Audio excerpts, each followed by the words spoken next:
Welcome back, everyone. Thanks so much for tuning in.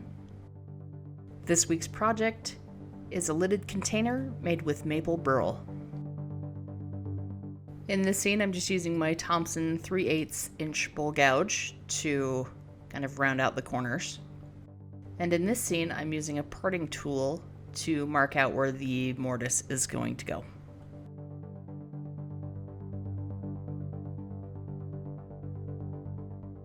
Here I'm just rounding out the edges, defining the shape of the container.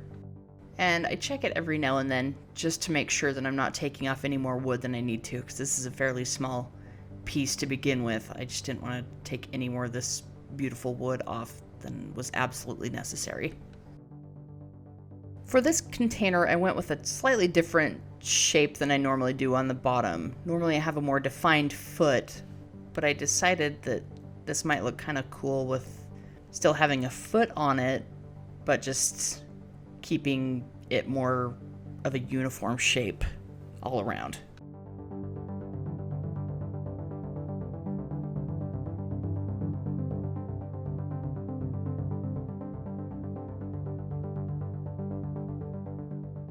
So I'm just doing a couple final touch-ups with the scraper, and then it's on to the inside of the bowl. In this scene, I'm just using my 5/8 inch bowl gouge to hollow out the inside of the bowl portion.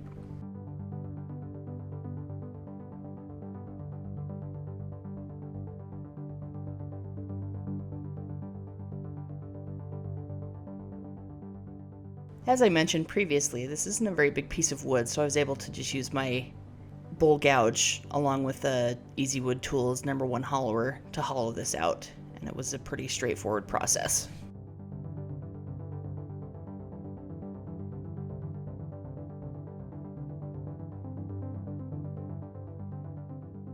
In this scene, I'm just using the Easy Wood Tools detailer to kind of refine the edges, make everything uniform.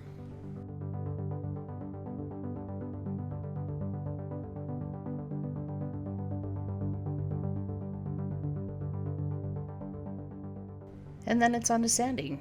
I think I sanded from 80 to 320 on this one. And then my normal finishing steps: denatured alcohol, Mylands sanding sealer, Yorkshire Grit, and Yorkshire Grit Microfine.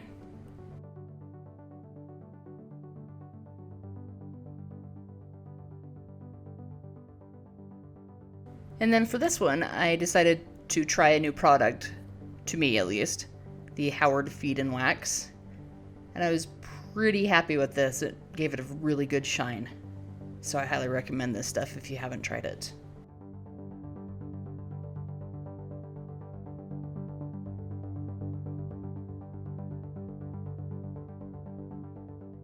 In this scene, I'm forming what will be the lid of the container. And while I'm showing you this process, I'd like to mention that I got one sticker this week from Steve at Rub-a-Dub Wood. His Instagram channel is full of some pretty awesome work, so I highly recommend you check his Instagram out. Thank you so much, Steve. Continuing on with the lid, I'm just continuously double checking that it's going to fit with the bottom portion of the container, and then I'm just rounding out the top to the shape that I want it. In this scene, I'm just removing this little nubbin. I don't, for the life of me, remember why I left that on there and didn't remove it earlier, but here we are.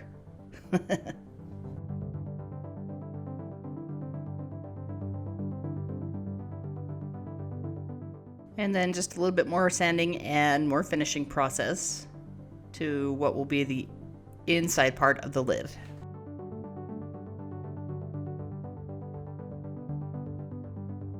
And now we're on to the finial, which will be mounted to the lid. During the process of making the finial, I switched between the Robert Sorby 3/8 inch spindle gouge and the 3/8 inch Finial gouge made by Cindy Drozda. I find that using the 3/8 inch Sorby gouge takes off more wood, if you will, and the Finial gouge I use for more delicate cutting and scraping. So two things just happened here. One is that I accidentally bumped this somehow and knocked it ever so slightly off kilter, so it's just a little bit wobbly.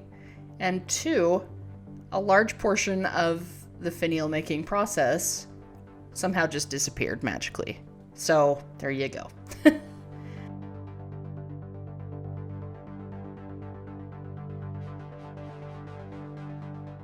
As with every other Megan video, there's always got to be a do as I say, not as I do portion, and this is that portion.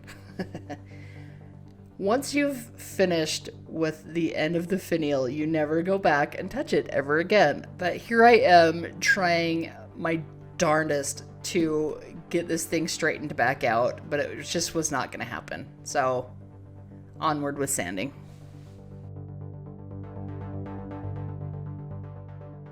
In this scene, I'm using Speedball Super Black India ink to ebonize the finial. I am sure there's 1,000 ways to ebonize wood, but this is what I have on hand, so I'm using that. And in this scene, I have the lid reverse mounted in a chuck, and I'm just drilling and expanding a hole to the diameter of the base of the finial so that I can put the finial into the lid.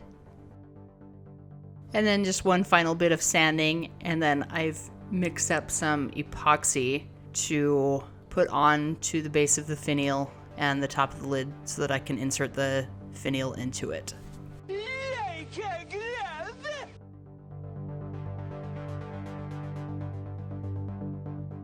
In this scene, I'm just refining the shape of the bottom of the container so it looks nice.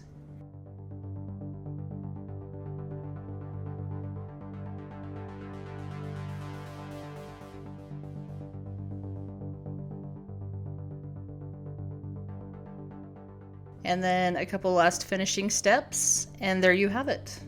One finished lidded container made from maple burl.